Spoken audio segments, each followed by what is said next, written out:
Bismillahirrahmanirrahim. Assalamualaikum warahmatullahi wabarakatuh. Perkenalkan, nama saya Sri Wulandari atau Gila dengan NIM 151423143. Saya dari kelas 1G. Baik, saya akan menjelaskan tentang pendekatan dalam manajemen kelas. Pendekatan instruksional.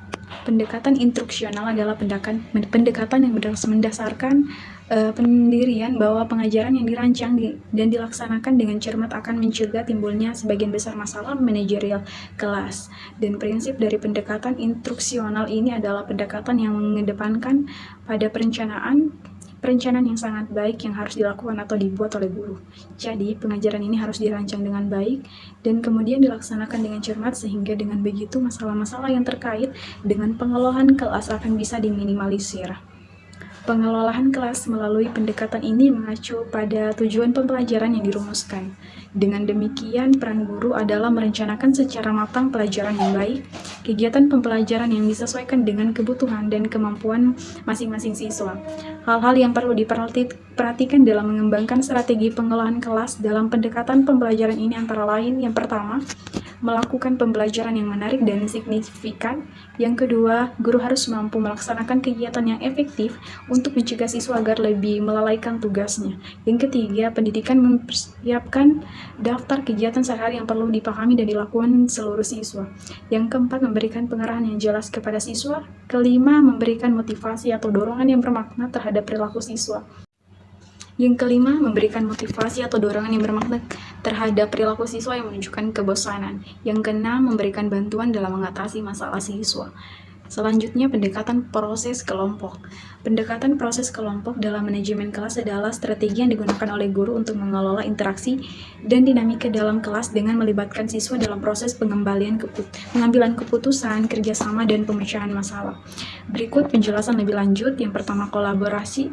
Pendekatan ini mendorong siswa untuk bekerja sama dalam kelompok. Mereka bekerja sama untuk mencapai tujuan tertentu, mempromosikan kerjasama, dan belajar dari satu sama lain. Yang kedua, pemecahan masalah. Guru memberi kesempatan kepada siswa untuk mengidentifikasi masalah dalam kelas dan bersama-sama mencari solusinya. Ini membantu mengembangkan kemampuan pemecahan masalah mereka. Yang ketiga, pengambilan keputusan demokratis. Siswa diajak untuk berpartisipasi dalam pengambilan keputusan sehubungan dengan aturan kelas, tugas, atau proyek kelas. Ini memberikan mereka rasa memiliki dalam lingkungan pembelajaran. Yang keempat, komunikasi. Pentingnya komunikasi efektif ditekankan dalam pendekatan ini. Siswa belajar untuk berbicara dengan jelas, mendengarkan dengan baik, dan menghargai pendapat orang lain. Yang kelima, ketertiban siswa. Pendekatan ini menciptakan peluang bagi setiap siswa untuk aktif terlibat dalam proses pembelajaran. Mereka merasa lebih termotivasi karena merasa memiliki peran dalam kelas. Yang keenam, pengembangan keterampilan sosial melalui kolaborasi dalam kelompok. Siswa juga mengembangkan keterampilan sosial seperti empati, kerjasama, dan kepemimpinan. Yang ketujuh, pengelolaan konflik. Pendekatan ini juga mengajarkan siswa cara mengelola konflik dan perbedaan pendapat secara konstruktif, yang merupakan keterampilan penting dalam kehidupan sehari-hari. Pendekatan proses kelompok ini dapat meningkatkan iklim kelas yang positif, mengurangi perilaku yang tidak diinginkan, dan meningkatkan pembelajaran kolaboratif. Selanjutnya, pendekatan sosial emosional.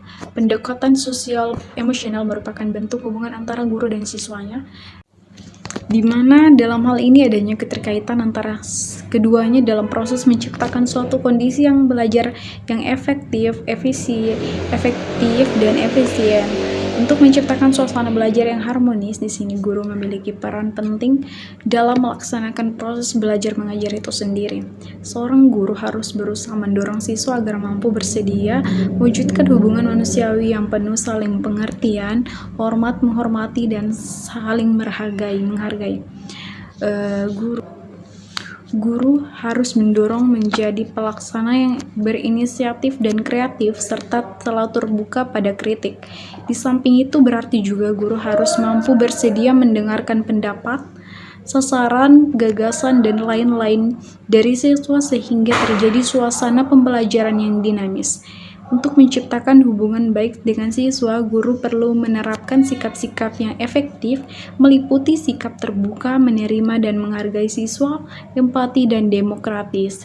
Sampai sini dulu yang bisa saya sampaikan. Terima kasih. Assalamualaikum warahmatullahi wabarakatuh.